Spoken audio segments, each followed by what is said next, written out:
we started just calling people in to cook something together. People enjoyed that. That was our first little success, and by the time we run more workshops, people started to ask, okay, can we find you somewhere? Oh, it's a sunny day today, and I don't mind to stay with you under the sun.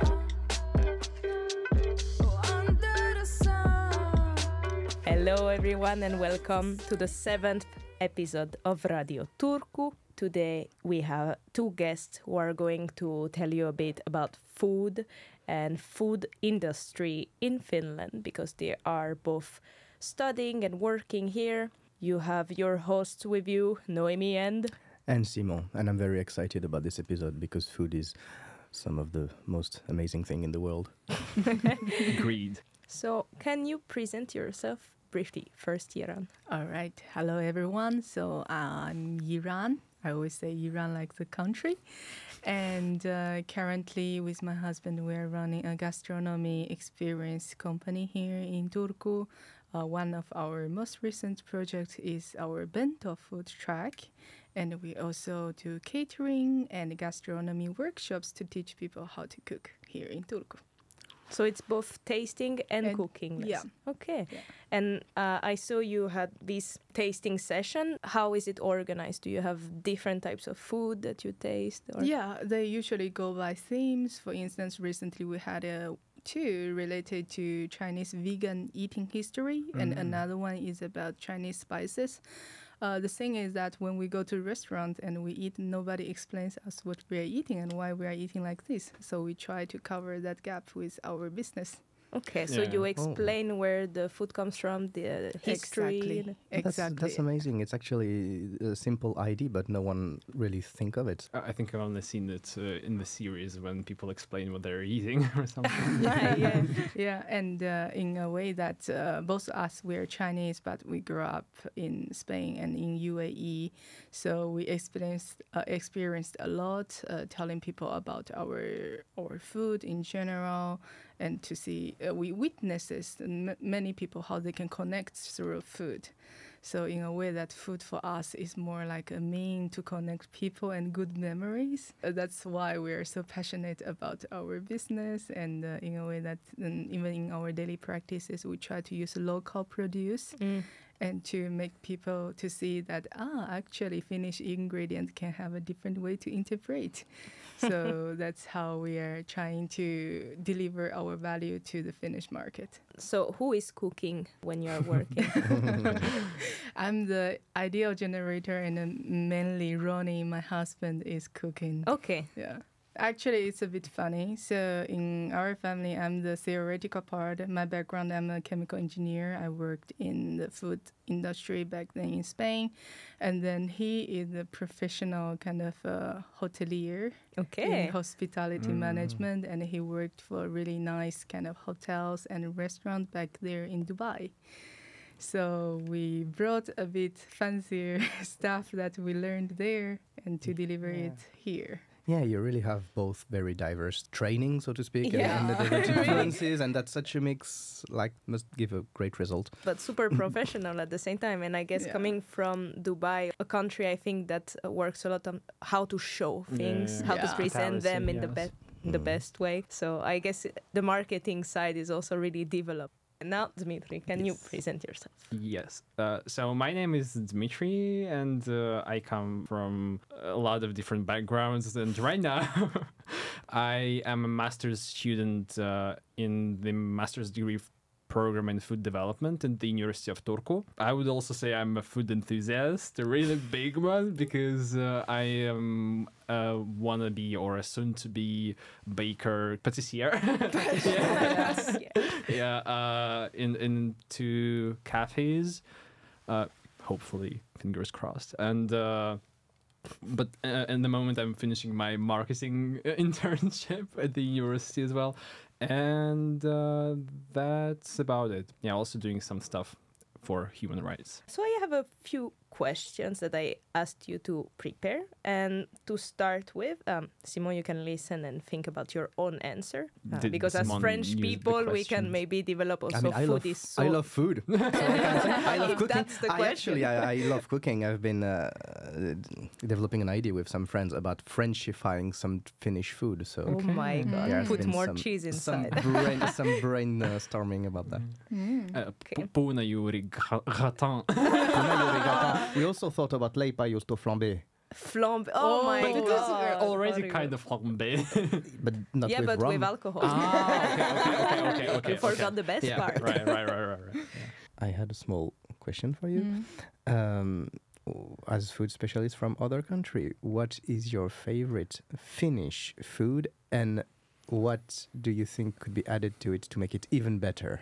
My favorite Finnish food is, if sweet, it's laskiaispulla. So it's the Shrove Tuesday bun. Yeah, it's slightly enriched dough with lots of whipped cream and either strawberry jam or it's not really marzipan. I think it's like just almond mass. Like Okay. it's Yeah. slightly. I thought it was softer. marzipan. It's I think it can be slightly softer than marzipan.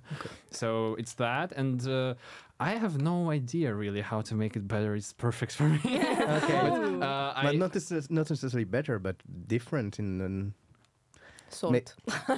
Okay. or maybe strawberry basil jam. right.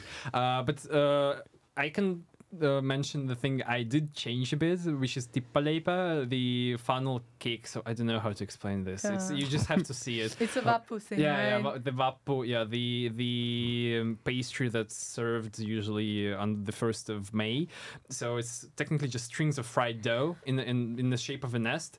And what I did, I just I did a really simple thing. I just dipped it in chocolate and dipped it into shredded coconut. Okay. There is a nice video on it. Can you give your Instagram account? Oh yeah. Cooking. So I have an Instagram account where I cook, and it's called PTRMSQ, which are kind of consonants of my surname. And after the Q starts the quiche, the French word. True. Now I remember. I will put the Instagram in the description. It's my food diary where I not experiment, just cook different stuff and try things and share it. So, And for you, Yiran. Like our favorite fruit is now kind of strawberries is our favorite Finnish produce strawberries. Oh yeah, Finnish And strawberries. then also late summer cherry tomatoes. We usually go to Reko to get the nice. Do you know Reko? It's a local farmers market. Reko? Yeah, REKO. Okay. It's an initiative to promote people to buy more. And they pick up their own stuff? Yeah, Yes. it's only a I half heard an hour market. Yeah. That, Is it yeah. within Turku or? yeah, you have several stops in Turku. So Okay. one That's is nice. in Katarina, another one is in Länsikeskus. Okay. And we get some cherry tomatoes there in late summer. These are usually really good. And dish-wise, I'm a big fan of ruisleipä and saaristoleipä. Oh yes, Yeah, that's one. Yeah, Yeah. that was With great. salmon. Yeah.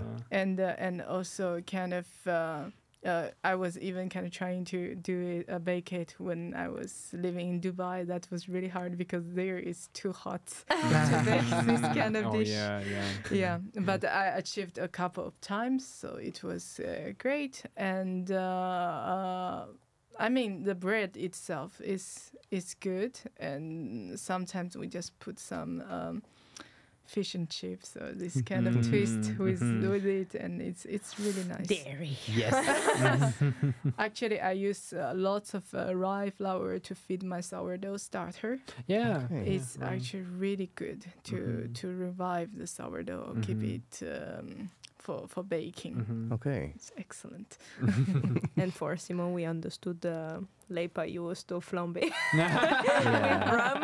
It's very Alright. strange because I started hating leipäjuusto when I arrived, and after eating good. some, I became addicted, and now I love it. Yeah, you know the traditional Ah, leipäjuusto it's a pity. with some lakkahillo Yeah. and vanilla sauce, and I think that's perfect. And lately I've kind of thought like, oh yeah, mixing with French recipe like flambe or whatever, or also you guys know the kalakukko. Yeah. Yeah. I've never had it. I actually, don't really I've think I would heard like it. that the concept of kukko in kalakukko is just a round bread in which you can put anything you want. So you can create your own kind of kukko by putting anything you want so it's inside just of a this pie. bread. Inside, Because yeah. apparently, bread. apparently there's also lantu kukko. You know lantu? Yeah. Is, what's it in English? I don't don't know. know. It's some kind of root. Turnip. Turnip, yeah. Ah.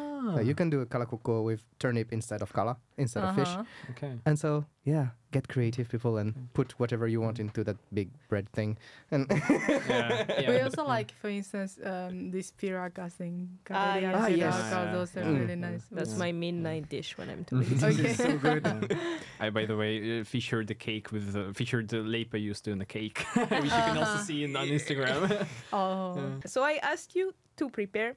Could you tell us about your own relationship to food?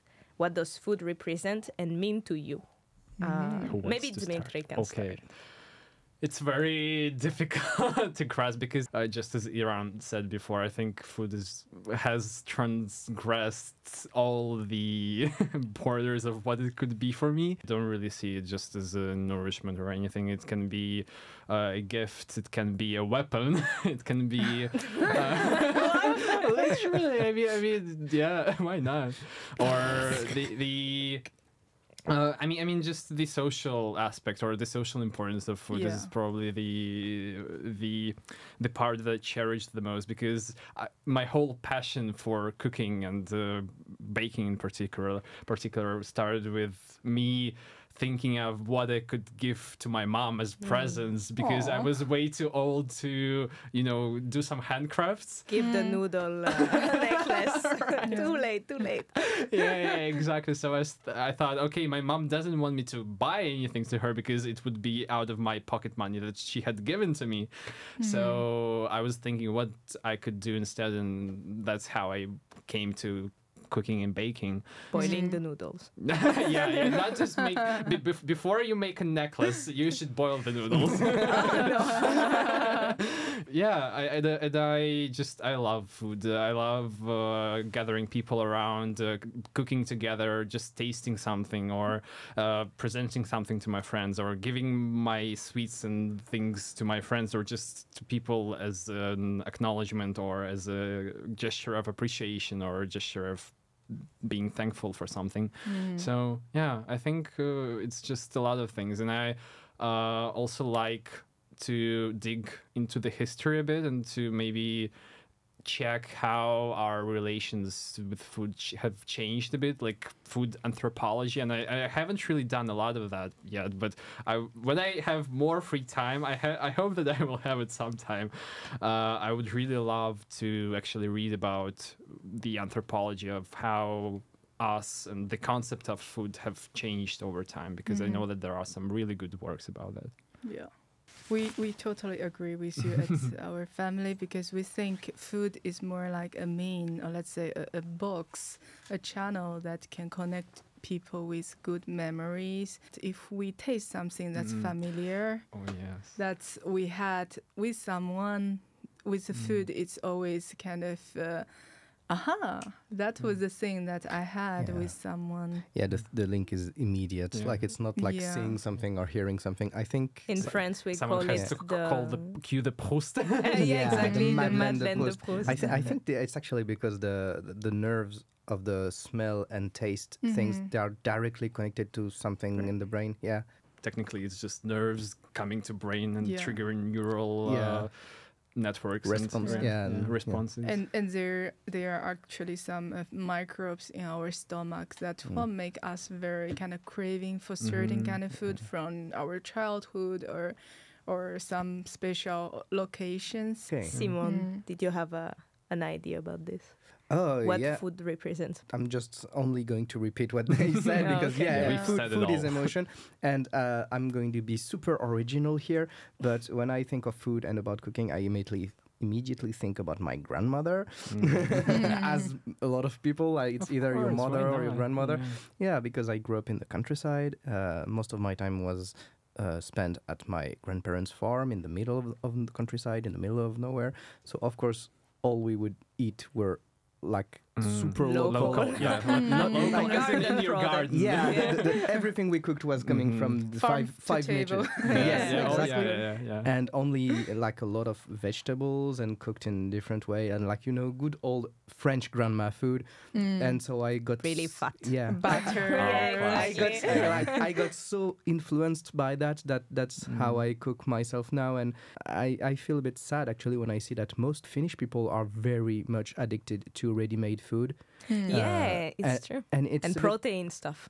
Yeah, and It's like, crazy to people me. when they are hungry, Eat they are fat. like, yeah, and when they are hungry, they are like, well, okay, I'm just gonna go to the shop and all this from Yeah. Pirka. Well, sometimes Yeah. they're good, but it's of course cooking takes time and effort, but like you feel much more rewarded, like not only in the term of filling your stomach, but also your Satisfaction Yeah. and the Yeah, interaction yeah. with the Yes. ingredients Yeah. is very Yes. Exactly, important. because you've actually had this tactile connection with the Yeah. ingredients. You've touched them, you prepared them, you know what they are. The way you presented it as an Yeah. emotional experience, I think. Yeah, and That's- giving Yeah. cooking like lessons is already Mhm. nice Yeah. to be able to reproduce Yeah, it. in the and- current marketing theory is called like the concept of co-creation, that it increases the actual value of the product, so that there might be like some tangible value, for example, the price of the food or how nutritional it is, but the value for you in particular will be much bigger if you participate in the creation. So Okay.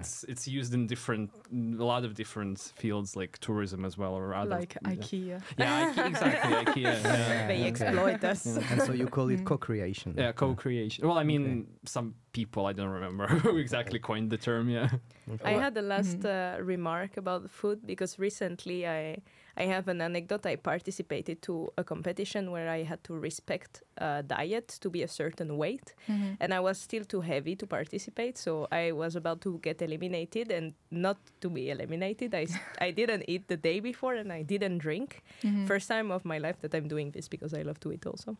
And the next day I was feeling so tired, and for the first time of my life I realized that okay, you can survive a bit without food and water, but you cannot do any activity that requires efforts. And that's really the day I realized, wow, it plays such an important part in my life in general, just to make my body work. And that's why I feel, especially for women at the moment, there are so many issues with, I need to look that way, I need to be thin, etc. And it's sad because sometimes we forget that it's the fuel of our body. Simply also that it's not only here to look good and make you happy, it's also here just to give you life, Exactly. basically. Yeah. And it's so sad that it concerns men as well. Well, probably I'm quite sure that to a lesser degree than women or girls. And it's so sad to notice that I've had a lot of different experience from other people who kept sharing about the issues they have been through with food. And the thing is that people can be shamed for anything, and whether you're do not eat enough or you eat way too much, you still can be shamed just to be, I don't know, to be bullied for something. Actually, when you mentioned this marketing thing, food or having food together is a very important social aspect, even in project management. Can I just say, if in your team you have an issue, bring them to a meal. Yeah. And to connect people together, and also in many religions, for instance, in Catholic Church, communion, it's related It's to true. food. In Spain or in China, food is the most important part in any kind of festivals. My grandma would start preparing everything 1 month in advance. It's true. Eastern also in Finland, they have a lot of specific dishes. Oh yeah, that's one funny thing when I came to Finland is like how much this precise official day you eat this precise official pastry, it's true. and that's the first time I see something here. Now And is the time of pulla. But I think it's great because it actually helps you enjoy more this food because it makes it more special. The fact that you can Seasonal. The seasonal. Like fruit or berries. I really The enjoy. seasons are reduced Yeah, here. yeah, no, but really, you really enjoy more the seasonality of the food here. Yeah. Exactly. Okay, I asked you then to describe a typical meal in your native country compared to a typical Finnish one. I think that the cliche for French people is that we have a lot of dishes and that they always come in a specific order. It's entry, then main dish, then second dish, then dessert, and really I cannot. Sometimes you have the soup before the Yeah, entry and you have a fruit before the dessert or after. I don't know. Sometimes, yeah, I mean. But is it even just at home? Like if you just serve food like for birthday or some gathering, like if your family cooks something? Yeah, like normal meals and special meals. It always includes dessert, and for my parents, for example, wine. Yeah, of course. Always. And cheese. Oh, Yeah, cheese. yeah. This- And really, it's ordered in a specific way. And in Yeah. Finland, I feel people don't really care about this. Yeah, it's all at the same time on the table, and you just pick what you want. And Yeah, the buffet thing is really got me mad when I arrived to Finland. It's kind of mixing watermelon with some meat, peanut or banana. There is a Jack's flight dish or something like that, and they put peanut and banana in a stew. What? And What? yeah, They put pineapples on everything also. In salads, on pizza, everywhere. do you mean like a side dish, like a main dish, like it's with a banana main and dish peanut? with banana Yeah. because it was originated in the 80s, I think, because by then the logistics started to develop and eating banana was like a fancy thing. Okay. So people developed this kind of dishes. And yeah, that for me was something really cultural shock. Yeah, I yeah. say. So could you give us a bit of an idea? But since you grew up also in Spain, do you feel that, I don't know, is it different from the French one? I feel that you eat super late in Spain. It's super late, but when we talk about the order of the dishes and the sit-down, buffet is not our favorite, Yeah. I must say. A buffet may be a bit more common in the Arabic country that we also lived in UAE, but not really in Spain or in China. In a way, it's more kind of properly sit-down dinner or meal, and then you have different kind of dishes, and you have a sharing kind of meal. But here, it's kind of buffet is a big thing, even in all kinds of occasions, weddings or these ceremonies they may have. So that's something really different. And another thing we realized here is also the lack of cooking. People do not really like to cook. And also the taste is very, let's say, simple. Yeah, really plain. Yeah, Very that's true. plain. Yeah. But surprisingly, people love spicy food. It's so That's strange to me. very extreme for us. And one of our popular kind of sauce in the food truck is our homemade chili oil. Oh, nice. And we don't know why. Not everyone just, oh, this is so nice. I can eat this all day long. It's funny because I was working in a Chinese restaurant in Turku, and it's true that the chili oil people were always asking for it to bring it home, and the coffee was always too strong. Yeah. And for me, I put half of what I normally drink at home. I was always made, how is it? It's water. Why? Yeah. I Don't cannot get us- remove more Don't coffee. get us started on the Finnish coffee because it would deserve a whole episode of this podcast by itself. And how is it organized in China? In China, as I mentioned, it's more kind of, we have a round table like now. And Okay. then we have a rotating thing. If it's a right. Oh fancy my dinner. God. I've Yeah. never seen Even it. in like in every one home in a regular set house, you would have this. In the house, we may not have the rotating table, but for yeah. special events, we'll find some rotating thing in, This Okay. is so That's in smart. the house. Yeah, and In we, France? yeah. We usually have this kind of cold dish, like the salad thing, but in China, they're more kind of preserved meats in jerkies or fruit, and that people start. And then later we'll start having the central kind of main dish, which is hot, and then it comes one by one, one by one, one by one. So it's a bit similar in Spain that we have, for instance, we have salad, some anchovies, cheese, and so on in the beginning, and then we have the hot dishes like some steak or fish, and then the dessert in the end. In China, usually it goes with fruit. We are not so kind of sweet tooth. Then we finish with a tea or something like that. So it's quite common. But in Finland here, we realized, for instance, breakfast is very simple. Lunch is gone with a buffet. And sometimes you may forget that. Dinner may, and I've never eaten a Finnish dinner. I don't know how it look like in a Finnish Early. household. Does it exist? Yeah. At 5. Yeah. 5 or 6, yeah. Yeah. I mean, when you have lunch at 11. Yeah, Yeah. it's true. When we started the restaurant or let's say food business here, we realized also in Spain we should have the siesta time. Oh, yeah. As no restaurant opens kind of between 3 to 7, this kind of thing. But here the restaurant goes all day long. Yeah. So would you say that sleeping is actually part of the food experience? But In Spain. when you eat a lot, you need some siesta. That's good. What about... How is it in Belarus? I would say that it's closer to Finland in this term, at least in my family, because, or yeah, maybe even in general, because I usually remember places, I mean, occasions where I'm with friends or with my family where everything is already on the table. So we do not have any like order. I mean, the only order that can be there is kind of, we have the savory things first. And then after everyone's done, we just remove everything and bring the tea and desserts and put the tray or the plate with the fruit on the main table. Because while there are savory things, we still might have like fruit on the side, but it's just for some people who finish early.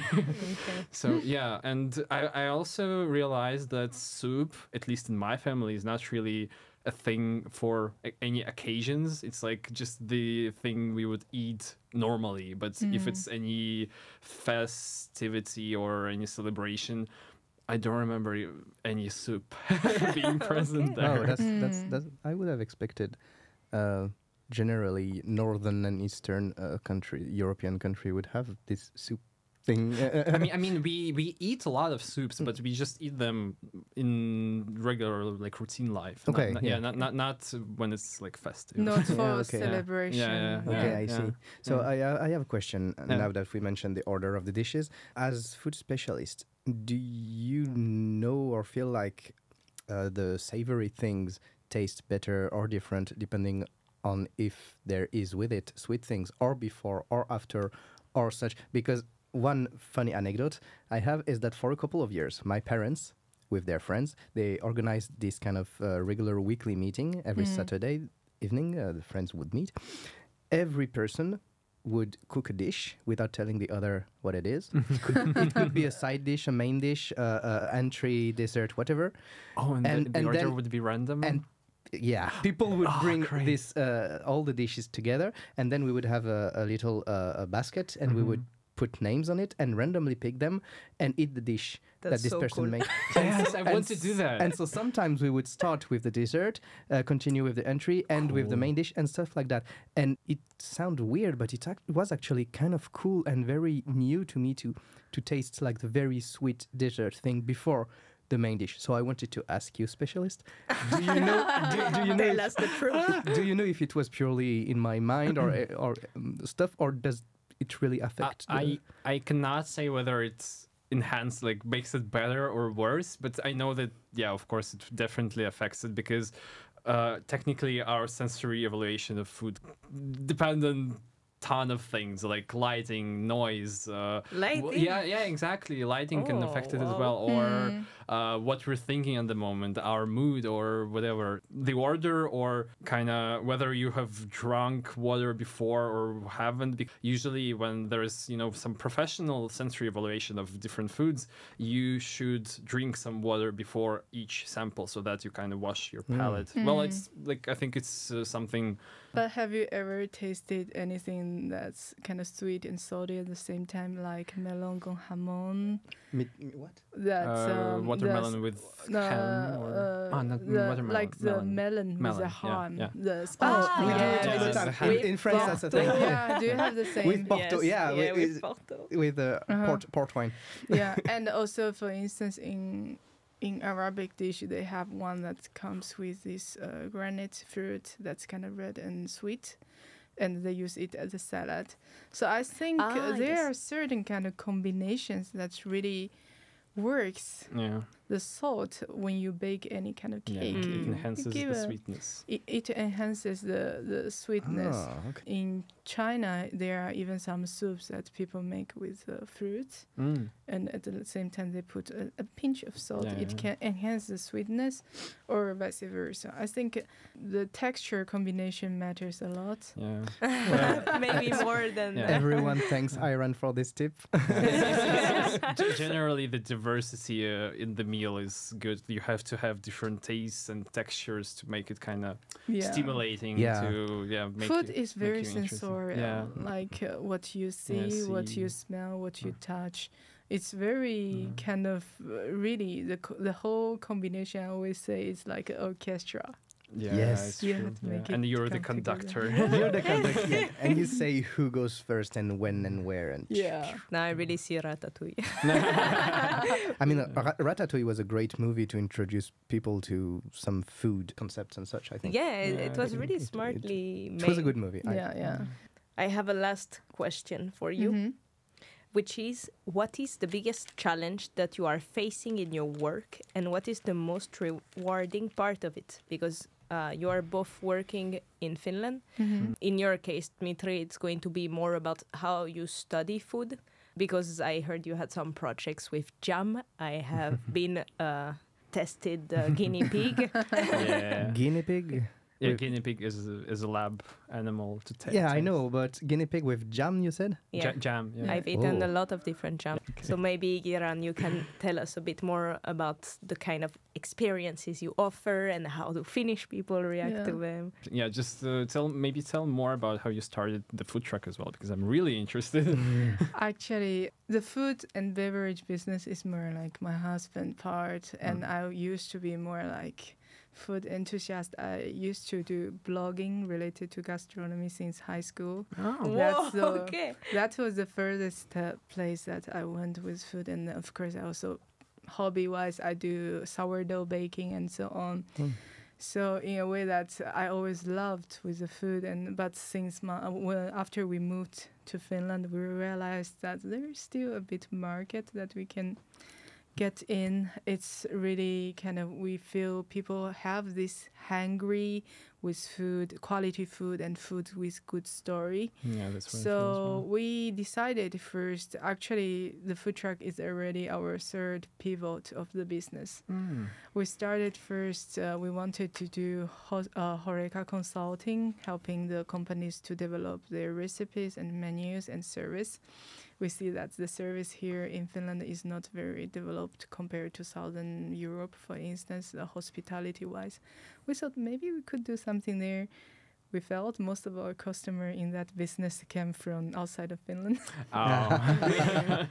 Italy or Russia, for instance, we had previous project with those kind of network. And then later we said, yeah, let's start with this gastronomy workshops. And we started just calling people in to cook something together. People enjoyed that. That was our first little success. And by the time we run more workshops, people started to ask, okay, can we find you somewhere?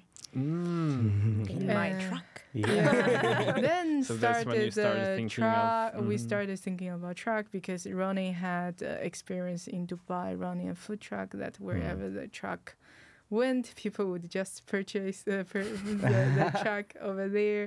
And we thought in Finland also kind of there's not much street culture, right? Yeah. No, Yeah, that's street why I food. was surprised by It's- your project. Yeah, it's not it's something kind of started common. like this summer. I saw some by the river, but it was kind of new. I mean, Yeah, we realized, for instance, we did a market research, and in some regions of Turku, they may just have no restaurant at all, or they may just have pizza kebabs. And then we realized, okay, people may need more fresher food or more local produced food, less industrialized.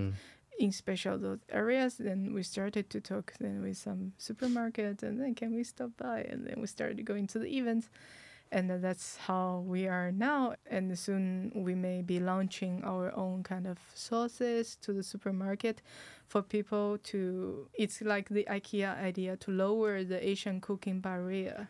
that people may have, because when people cook Asian, they do not know which kind of soya sauce they need to have or which kind of chili. Exactly. So that's where our expertise are coming in, and we're preparing people this little jar of sauces that people can later just use a scoop and then a spoon, and then they can make the authentic Asian flavor at home. I wanted to ask you, business-wise, how easy... I'm a business-oriented person. How easy or hard was it for you to create a food business in Finland? Because when I created my language consulting business, I went to apply, as we talked in the podcast with Lucia and Episode 6. yeah, and Anne. That I could get a grant very easily from the Finnish government. Yeah, I haven't listened to it You yet. should listen. Oh, I discovered something Yeah. that day. yeah, it was very easy for me and for anyone to get grant. But they told me when I asked for the grant, as long as your business has nothing to do with food, you're sure to have the grant. Yeah. Did Yeah, you- if it's not food or if it's not a hairdressing or if, Okay, so so we tried hard. Everything is in Finnish. Yes. We have to really kind of knock every door or every window that we see, and to try to communicate with people. Yeah. Business-wise, I actually personally, I also have a startup background. I competed in several startup competitions during my college time, so I'm good on the presentation, the pitching, and business plan writing perspective. We got a loan from the bank from day one.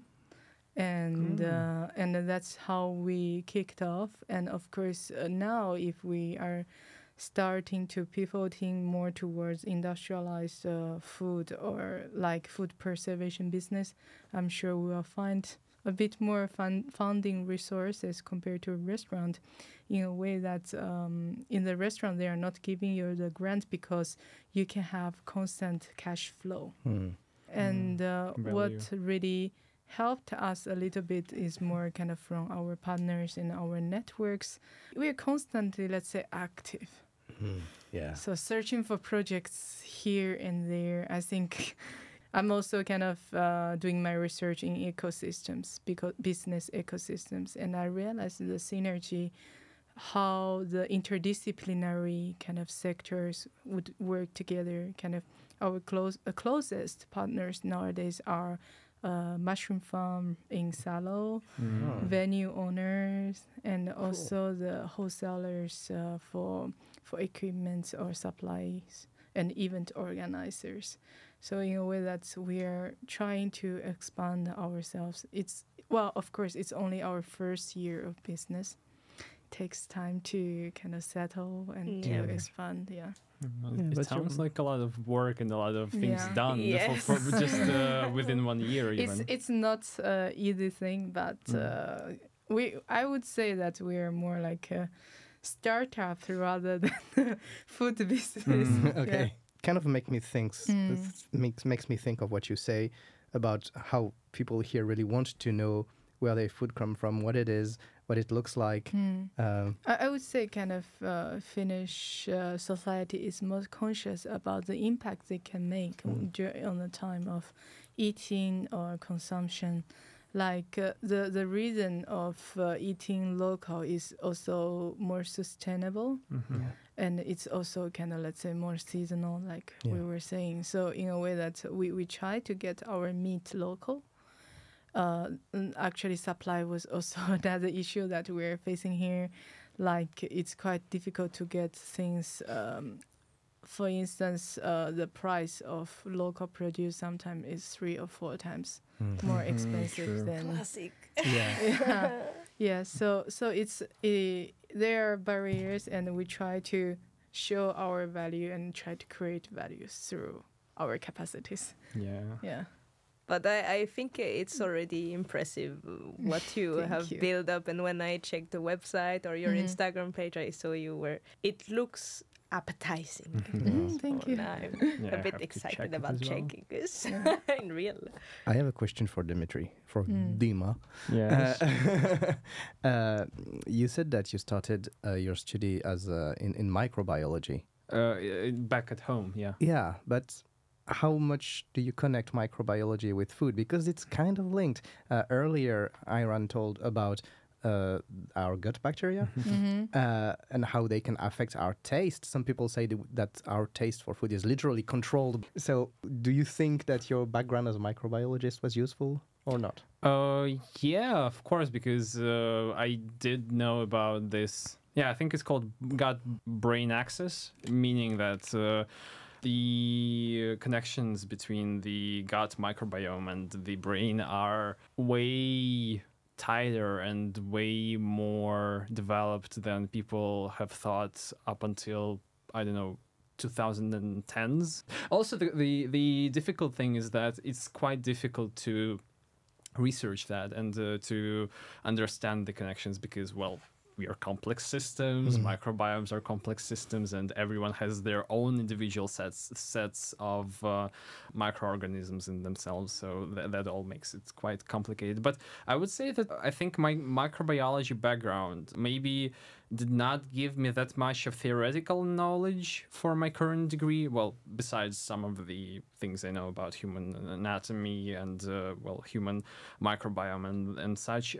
But maybe it gave me a direction I would be most interested in working in the future, which is fermentation and trying to develop novel foods based on fermentation, because it's still greatly underdeveloped, and Europe compared to, I don't know, Asia or even South America or Latin America is quite behind, I would say, so to say, in terms of fermentation and in terms of how widely fermentation is used. Kombucha is fermented food, right? Yeah. Yes. Because Finnish people are kind of into kombucha these days. No, I hear a lot of people trying to make them at home. And such. Even piima is fermented. Piima is fermented food, yeah. Yeah. But Piima is good. it's like buttermilk, Yeah. kind of. Yeah. Sima is also. Yeah. But So there but is the set fermentation. is quite limited. It's, Yeah. It's cold here. I know that one restaurant I'm following really closely, they ferment mushrooms, for example, and would What's really, the name? Noma. It's Danish. Do you know? Yeah, Oh, they're closing actually for the new generation. Oh. There. Yeah, I know that they moved to. They had a project in Japan. Yeah, I it think. was a pop-up. I Yeah, think yeah, that's pop-up, the only place. thing they have now. Yeah. So I have a question about your background more generally, because to answer the last question about the challenges you faced in Finland or how you solved them is also connected to what are you studying? What is food development? First time in my life I discovered this. yeah, my mom, when she learned I was applying to a food development program, she asked me if I was going to cook. Yeah, but it's I would say I think it all depends on the particular program, because different universities can mean different things by this. But here in Turku in particular, I would say that the program is half fundamental science in terms of, well, we have food chemistry courses or food and health courses or metabolomics and microvariate analysis. So it's things that are more related to science and are more for the people who want to go into the research field or academia track. There's also another part which is more applied, and I think it's oriented more at people who want to have some practical career later. So it's courses that are directly related to product development. For example, what is the life cycle of a food product development? And the course that we had was actually a project course in which we had to develop a product from scratch based on some kind of assignment. So last year it was developing any kind of product with the 40% contents of potato, because the idea was to introduce products that would use kind of low grade or second grade potatoes that are still fine to consume but are just not sold anymore in the supermarkets and are rid of as waste. Yeah, so there are these for example food I don't remember the name of the course, but the course was about fermentation, and we developed beer recipes, and we technically brew beer during the whole course, and Quite nice. yeah, or food safety and legislation. So it's learning about the EU legislation in food, in the food industry, and the aspects of food safety, and the contaminants or the pathogens, the most common pathogens, the most common outbreaks in the European Union. So this is the sides that we have in this program at the university. And I would say that the challenge was probably the practical part, because the project courses are built in a way that we are kind of thrown at the task, and we have to figure it out mostly by ourselves, how to deal with it and what to do. Can you explain correctly. what you did with the jam? Okay, yeah. I really love this project. And Yeah. the guinea pigs. So my project work was to develop a recipe for a jam with sweeteners and without any added sugar. And They don't like sugar in Finland. In France, everyone hates aspartame. Here it's Yeah. yeah, the but new god of cooking. but the idea also was to try to make the product as close to organic as possible. So it meant no to any artificial sweeteners. So it was the choice was limited by, here come weird words that not all people might know: erythritol, xylitol. Well, people know xylitol, of Xylitol, course, yeah. yeah, and stearyl glycoside, and trying to use the combination of those to reach the flavor that would. And it's also the tricky part, and I think it's the part that people sometimes follow in developing vegan products or vegetarian products, that you're kind of trapped in trying to mimic the taste of the original, because it's probably the taste that people would want to have the most. So in my project, I was trying to, with this mixture of sweeteners, reach the taste of the original sugar jam. And also another part for me was to introduce some additional flavors so that this jam could be sold as a specialty. For example, I made strawberry basil jam, or strawberry mint jam, and blueberry mint jam. Strawberry basil? Thank Yes. you, Simon. Because for me, it was really hard to eat. Oh, actually, I was more like interested. Like, I want to try Too this. open-minded. I'll give you open-minded. a sample when I finish my project. Okay, I mean, I discovered that you can do things I wouldn't expect with basil. So, like, there's even this basil ice cream. Lemon No, basil ice cream, okay. Because there Yeah. were some people calling it cocaine, and for me it was impossible to eat. So Yeah, I was really yeah. surprised. Wow, the Yeah. tastes are Yeah. so Okay. different. I had two Finnish people at the tasting, and they were really excited about it. But I Okay. also liked it. I like it very much. I like Maybe the taste. we are Because not used to this taste. basil and strawberry is very, for me, it's quite a common combination in different desserts. It's or quite balanced as yeah, well. yeah, Really? yeah. I think it never happens in France. That's why I I was feel like, like we what are. is this? Yeah, we are. It's actually also one part of our kind of food experience that can trap us a little bit. Like in China, we always have this debate. For instance, we have some kind of desserts or like these small snacks that the northern part thinks those should be salty, and the southern part think it should be sweet, or vice versa, and so on. So in somehow kind of, I'm come from the region that takes both. Open-minded. That's the best. Yeah, yeah. But Tolerance Dmitry, is the best. you talked about different sweeteners, but why not things like honey or maple syrup or such? Yeah, so It's that not vegan. No. The idea was to substitute the sugar so that the product could be kind of keto, or not keto, but just with lower calories. Okay. And if you substitute sugar with honey or with maple syrup, technically you have the same. Okay. Yeah, I see. Yeah. Okay. I will stop you now with the question, and I would really like you to advertise your projects because I think they sound quite cool. Yeah.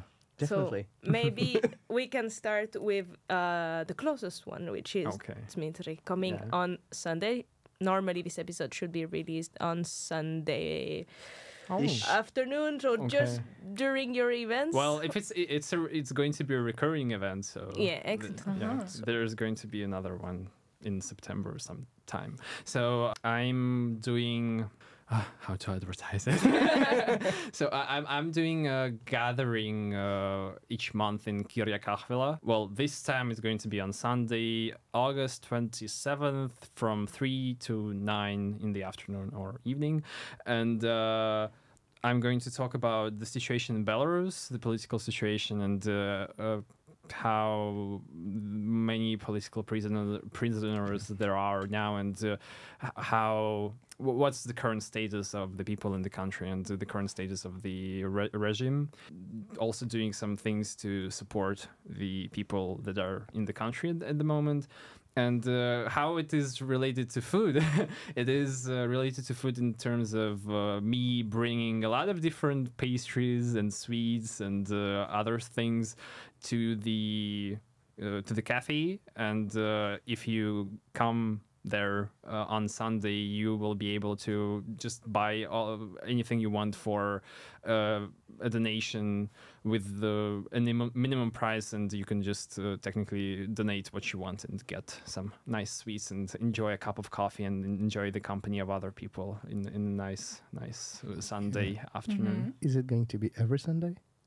Not every Sunday, one Sunday a month. Okay, Yeah. great. Do you have any website that we can I have an share? Instagram page. I will out and advertise it. It will Yeah. be ready. And just as a precision, the place where they will meet is Kirja Kahvila, or Book Cafe in English. Yeah. It's in the city center. Yeah. We've talked about this place many Yeah, times. but if you are a bad listener, you don't Yes. know this place yet. Yiran, can you tell us about your own projects? So the closest one that we have, more like open daily, is that we have our food truck. It's called Bentå. Bentå comes from the Japanese word bento, that means single takeaway portion. So, but we have, instead of all, we use the Swedish all. That's genius. Yeah. So we have a rotating menu, and weekly we are in K Market Maisteri, which is near Student Village in Caribia. Wednesday to Saturday, I would say, and then Sundays we are on the second-hand market on Kaupatori. And we often have some discount and special offers for that market. We, of course, also go to a couple of events. We will be in Turku Day, Turun Päivä, on the Vanha Suutori, which is the old market square in front of the Tuomiokirkko, the cathedral.